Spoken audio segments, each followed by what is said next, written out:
ഇറ്റലിയിലെ അസീസിയിൽ 1240 ഈ ദിവ്യകാരുണ്യ അത്ഭുതം നടന്നത്. വിശുദ്ധ സ്റ്റീഫന്റെ നാമധേയത്തിലുള്ള ഇടവക പള്ളിയിലെ ഒരു യുവതി തൻ്റെ ഭർത്താവിനോടുള്ള അസൂയ നിമിത്തം ഒരു മന്ത്രവാദിനിയെ സമീപിച്ചു. അവളുടെ ഭർത്താവ് സുന്ദരനും എല്ലാവർക്കും സ്വീകാര്യനുമായിരുന്നു. ഇതാണ് അവൾക്ക് ഭർത്താവിൽ കഠിനമായ അസൂയ ഉണ്ടാകാൻ കാരണം. കൂദാശ ചെയ്ത ഒരു തിരുവോസ്തി കൊണ്ടുവന്നാൽ പ്രശ്നം പരിഹരിക്കാമെന്ന് മന്ത്രവാദിനി യുവതിയോട് പറഞ്ഞു. ഒരു ദിവസം ദിവ്യകാരുണ്യം നാവിൽ സ്വീകരിച്ച ആ യുവതി ആരും കാണാതെ തൻ്റെ നാവിൽ നിന്ന് തിരുവോസ്തിയെടുത്ത് അവൾ കരുതിയിരുന്ന ഒരു തുണിയിൽ പൊതിഞ്ഞു പിടിച്ചു. അല്പം കഴിഞ്ഞ് തൻ്റെ കൈ നനയുന്നതായി സംശയം തോന്നിയ ആ യുവതി കണ്ടത് തിരുവോസ്തി പൊതിഞ്ഞിരിക്കുന്ന തുണി രക്തത്താൽ നനഞ്ഞിരിക്കുന്നതാണ്. ഭയന്ന് വിറച്ച അവൾ ദിവ്യബലി കഴിയാൻ നിൽക്കാതെ വീട്ടിലേക്കോടി. വീട്ടിലെത്തിയപ്പോൾ ആ യുവതി തിരുവോസ്തി പൊതിഞ്ഞു പിടിച്ച തുണി തുറന്നു നോക്കി. തിരുവോസ്തിയിൽ നിന്ന് രക്തമൊഴുകുന്നതാണ് അവൾ കണ്ടത്. ഭയന്നു വിറച്ച അവൾ തൻ്റെ അലമാരയുടെ ഉള്ളിലെ ചെറിയ അറയിൽ ഈ തിരുവോസ്തി വെച്ച് പൂട്ടി. രാത്രിയായപ്പോൾ ആ അലമാരിയിൽ നിന്ന് പ്രകാശം പുറപ്പെടാൻ തുടങ്ങി. പ്രകാശം മൂലം അവിടമാകെ പകൽ പോലെയായി. പരിഭ്രാന്തയായി കണ്ട തൻ്റെ ഭാര്യയോട് ഭർത്താവ് കാര്യം തിരക്കി. അവൾ എല്ലാ കാര്യങ്ങളും ഭർത്താവിനോട് തുറന്നു പറഞ്ഞു. അടുത്ത ദിവസം രാവിലെ ആ യുവതി ഭർത്താവുമൊത്ത് ദേവാലയത്തിലെത്തി വിവരം പറഞ്ഞു. തുടർന്ന് വൈദികരും നിരവധി ആളുകളും ആ യുവതിയുടെ വീട്ടിലെത്തി.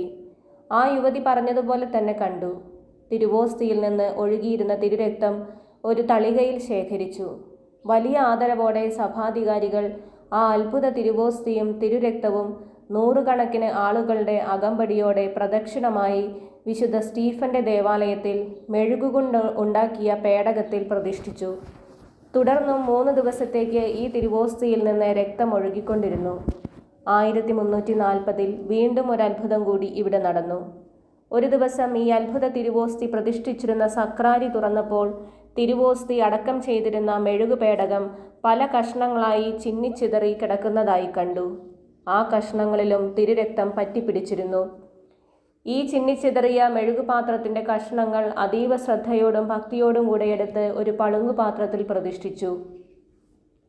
18-ാം നൂറ്റാണ്ടിൽ പ്രധാന അൾത്താരയുടെ മുകളിൽ ഒരു പീഠമുണ്ടാക്കി ഈ അത്ഭുത തിരുവോസ്തിയും തിരുരക്തവും ചിന്നിച്ചിതറിയ മെഴുകുപാത്രത്തിൻ്റെ കഷ്ണങ്ങളും അവിടെ പ്രതിഷ്ഠിച്ചു. ഈ അത്ഭുത തിരുവോസ്തിയിൽ ഇപ്പോഴും നിരവധിയായ അത്ഭുതങ്ങൾ നടന്നുവരുന്നു. ചില സമയങ്ങളിൽ തിരുവോസ്തിയിൽ നിന്ന് രക്തമൊഴുകുകയും ചിലപ്പോൾ തിരുവോസ്തിയിൽ ഈശോയുടെ മുഖം തെളിയുകയും ചെയ്യുന്നു. വിശുദ്ധ ഫ്രാൻസിസ് സേവ്യറിൻ്റെ ജീവിതത്തെ ഏറെ സ്വാധീനിച്ചിട്ടുള്ള ഒരു ദിവ്യകാരുണ്യ അത്ഭുതമാണിത്. 2 ദിവ്യകാരുണ്യ അത്ഭുതങ്ങളിലും തിരുവോസ്തി കർത്താവിൻ്റെ ശരീരമായും വീഞ്ഞ് കർത്താവിൻ്റെ തിരുരക്തമായും മാറിയത് യാതൊരു വ്യത്യാസവുമില്ലാതെ ഇന്നും തുടരുന്നു. നമുക്ക് പ്രാർത്ഥിക്കാം. വിശുദ്ധ ഫ്രാൻസിസ് സേവ്യറിൻ്റെ മിഷൻ പ്രവർത്തനങ്ങൾക്ക് പ്രചോദനവും 4 മാർപ്പാപ്പമാർ കുമ്പിട്ട് ആരാധിക്കുകയും ചെയ്ത പരിശുദ്ധ പരമദിവ്യകാരുണ്യമേ, അങ്ങേ വചനം പ്രസംഗിക്കുകയും പ്രഘോഷിക്കുകയും ചെയ്യുന്നവരെയെല്ലാം അങ്ങേ ദിവ്യകാരുണ്യത്താൽ പ്രചോദിപ്പിക്കുകയും സംരക്ഷിക്കുകയും ചെയ്യണമേ. പരിശുദ്ധ പരമ ദിവ്യകാരുണ്യത്തിന് എന്നേരവും ആരാധനയും സ്തുതിയും പുകഴ്ചയും ഉണ്ടായിരിക്കട്ടെ.